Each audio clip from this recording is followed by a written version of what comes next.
You never chose it just for what it is. You chose it for what it communicates, even without realizing it. The watch was never about the hours. There is a time in life when time has no weight. You don't know that it passes or costs. The first watch you got was plastic, colorful, light. You didn't know how to tell time, but it was on your wrist, and that was enough. You mimicked the adult world without understanding. Before that, there was your grandfather's watch. That object in the vest pocket, round, heavy, warm. It looked like a giant metal onion. You sat on his lap, looking at the dial, not understanding the hands, but feeling it was special. It wasn't the watch that was special, it was the moment, the security of that lap. It was the only watch in your life that didn't carry ego, just love. All the sophistication the watch accumulates over a lifetime is the distance you place between yourself and that original simplicity. Grandpa's watch didn't need to be expensive or branded. It just needed to be in the pocket of someone who held you in their lap. This simple, human criterion is forgotten as the watch gains weight and meaning. It's curious that the first experience with the object that would become the most loaded symbol of adult life was free of symbolism. It was just an object, warm, round, in the pocket of someone you loved. Perhaps the entire journey with the watch is an attempt to return to that simplicity without realizing it was what you were seeking all along. Then school came, and with it, the first obligation with time. You learn numbers, letters, and how to tell time. The watch now had a function: recess, class, dismissal. Time was no longer free and became managed. Along with this change came the loss of the freedom to exist outside the schedule. At 15, the digital watch with a built-in calculator. You wanted to use it in the math test. It wasn't about the time. It was about having an advantage, being smart, having something others didn't. The watch began to say who you were or wanted to appear to be. This was the moment when the watch stopped being a time-reading instrument and became a tool for social positioning. At 20, the watch needed to be modern, sporty, robust. You didn't need it for anything specific, but the sports watch said, "I'm young, active, I'm on the move." The greatest achievement was to seem like you were going somewhere, even without knowing where. The sports watch was the visual proof of an energy you wanted the world to recognize. It didn't matter if you spent Sunday on the couch. The message was clear: this person is on the move. At 30, something changed. The sports watch became too small for what you wanted to communicate. Now you needed a brand, a shine, something people recognized before you even spoke. The famous watch on your wrist, appearing in photos without seeming to appear on purpose. You arrived at a meeting and noticed others had similar watches, and you felt you were in the right place. At 40, the watch needed to be imported, flashy, unmistakable. Not just expensive, but visibly expensive. You didn't buy this watch to know the time, but so no one would doubt your worth. There's a silent pressure at 40, a feeling that time is passing and you need to show it passed well. The watch on your wrist was proof of that. 50 years. Finally, the Rolex. The best watch in the world. It's not just a watch, it's a symbol that you've made it.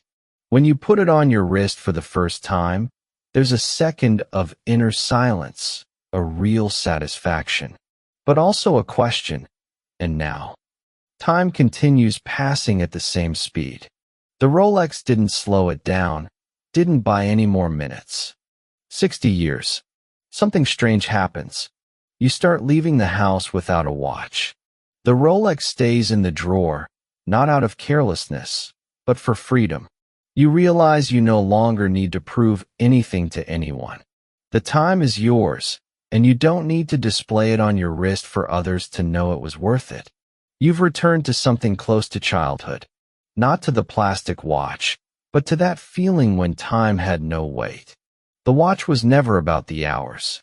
It was about love in childhood, status at 15, identity at 20, belonging at 30, power at 40, achievement at 50. And at 60, finally, it was about nothing. And that's when it becomes more valuable than ever. All your life, the watch on your wrist was a question disguised as an object. Are you someone? Did you make it? Do people see you? Until the day the question ceased to exist. And the watch, for the first time, just marked time. Time, without the weight of the symbol, revealed itself exactly as it always was. Finite, precious, equal for everyone. The Rolex and the plastic watch mark the same hours. What changes between them is not the time they measure, but how much ego the wearer needs to put on the wrist along with them. And when that ego finally rests, time becomes clear. The symbol changes, the need is the same, until one day it ceases to exist. Today, what time is it on your wrist, and what are you trying to prove with it? Answer in the comments. Seriously, I want to read what you'll write. If this video touched on something, send it to someone who needs to see it. There is a social experiment anyone can do. Enter an important meeting with a simple watch on your wrist. Then, in an equivalent meeting, enter with a recognizable brand watch. The difference in treatment will exist. Subtle but real. You'll feel it. Not in everyone, but in some. Those who read the watch before hearing you. This experiment is not about vanity. It's about understanding the system we operate in. The system exists. The watch speaks in this system. Ignoring it doesn't change the system. What changes, with time and experience, is the relationship you have with this system.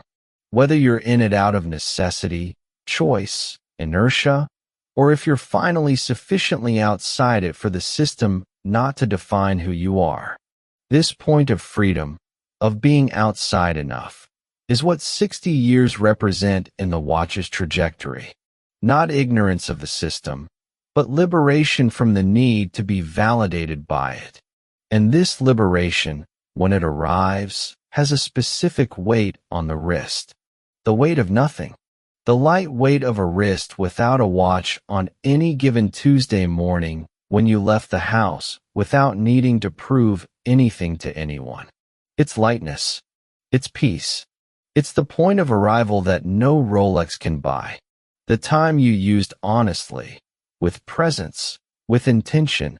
That's the only legacy no watch can measure and no drawer can hold. The watch industry is probably the most honest sector in the world in one specific aspect. It doesn't sell function. It sells symbol, and it knows it.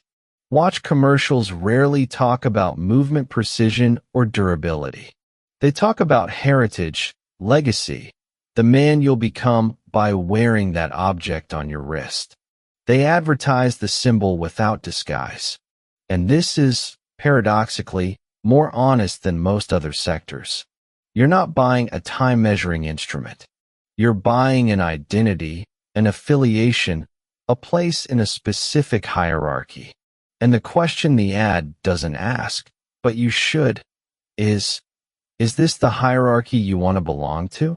Because there are multiple hierarchies in the world, and the watch only places you in one of them. The hierarchy of capital, accumulation, visible assets.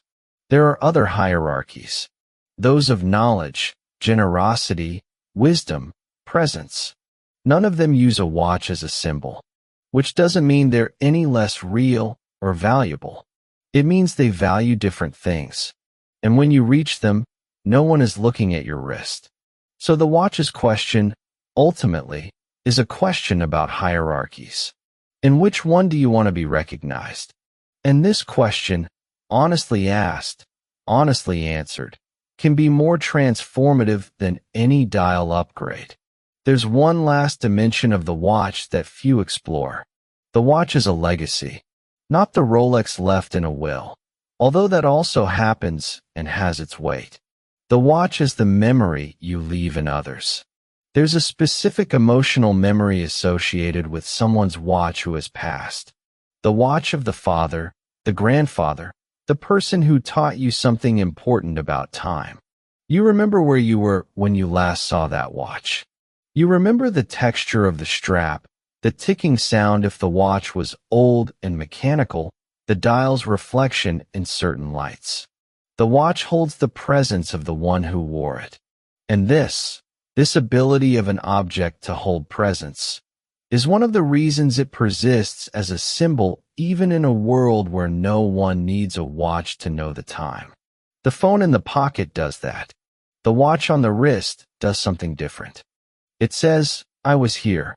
I lived this time. I chose to wear this object on this wrist during these years. And when it passes from generation to generation, it says more. This time I lived. I want you to carry on your wrist while you live yours. This is the only function of the watch that time does not depreciate. On the contrary, it grows with each passing year. There's a final irony that the watch holds. The object you spent decades using to communicate value, to signal that you've arrived, that you belong, that you've won, is the only object that mercilessly measures the time that was passing while you were busy communicating. Every minute marked on the dial was a minute lived, or not lived, depending on what you were doing with that time. The Rolex doesn't know if you were present at the family dinner or checking email. It doesn't distinguish between time invested and time wasted. It just counts, and it counts for everyone equally. The person with the Rolex has 60 seconds per minute. The person with the plastic watch has 60 seconds per minute. The person with no watch at all has 60 seconds per minute. Time, the only resource that the symbol of time can never buy, is the most democratic thing there is. And when you finally understand this, when the watch stops being a symbol and starts being just a marker of something that is finite and equal for everyone, something settles. You start using time differently, not to impress, to live. When the watch disappears from the wrist, the absence speaks. Not the absence of the object, the absence of the need the object satisfied. And recognizing this absence, being in an important moment without needing to signal anything to anyone, is the clearest sign that something has resolved inside. The most valuable watch is the one you no longer need to wear.